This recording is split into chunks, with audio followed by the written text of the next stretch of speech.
আচ্ছা, মিয়ানমারের বিরুদ্ধে রোহিঙ্গাদের উপর গণহত্যা চালানোর অভিযোগে আইসিজিতে মামলা দায়ের করে কে?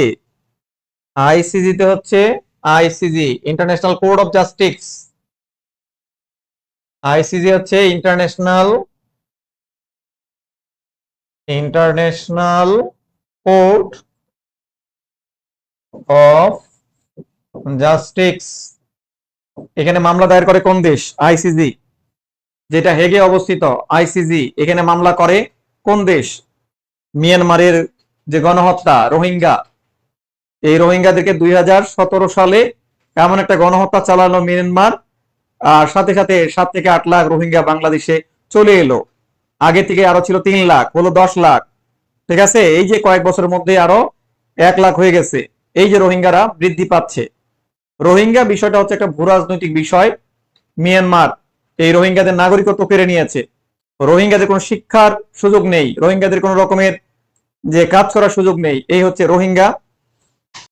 আমরা তাহলে চলে যাচ্ছি আমাদের উত্তরে। উত্তরটি হচ্ছে গাম্বিয়া। গাম্বিয়া, এই তারিখটা কিন্তু আমাদের জন্য ইম্পর্টেন্ট, তারিখটা মনে রাখবেন। গাম্বিয়া এরা কবে করলো? এরা হচ্ছে 11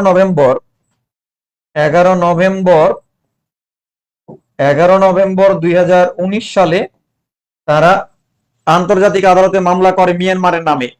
এখন আপনাদের হয়তো প্রশ্ন যে স্যার, এত দেশ থাকতে কেন মিয়ানমারের বিরুদ্ধে মামলা করতে গেল আফ্রিকার একটা গাম্বিয়া দেশ, তাই না? এটা প্রশ্ন তো আসে। তো দেখেন, মামলাটা মূলত করা হয়েছিল ওআইসির পক্ষ থেকে। ওআইসি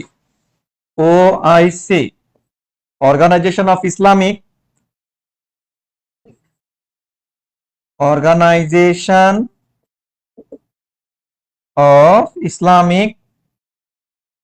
ইসলামিক কোঅপারেশন, মুসলমানদের সবচেয়ে বড় সংগঠনের নাম হচ্ছে ওআইসি। এই ওআইসির পক্ষ নিয়ে গাম্বিয়া মামলাটা করে। বাংলাদেশে কিন্তু অনেক গাম্বিয়াকে সহযোগিতা করেছে। কেন এই গাম্বিয়া এই মামলা করতে গেল? গাম্বিয়ার কোনো সামরিক শক্তি নাই, গাম্বিয়ার কোনো অর্থনৈতিক শক্তি নাই। দেখেন, শুধুমাত্র সামরিক শক্তি আর অর্থনৈতিক শক্তি থাকলেই একটা দেশের সাহস হয় না। একটা দেশের সাহস অর্জন করতে লাগে তার নৈতিক শক্তির মাধ্যমে। নৈতিকতা একটা বড় জিনিস। আল্লাহ পাকের অনেক বড় একটা আমানত হচ্ছে নৈতিকতা। ঠিক আছে, নৈতিকতা।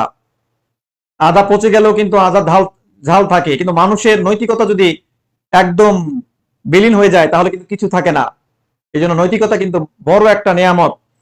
তো এই গাম্বিয়া, তো মূলত গাম্বিয়ার বিচার মন্ত্রী যিনি ছিলেন তার নাম হচ্ছে আবু বকর তাম্বাদু।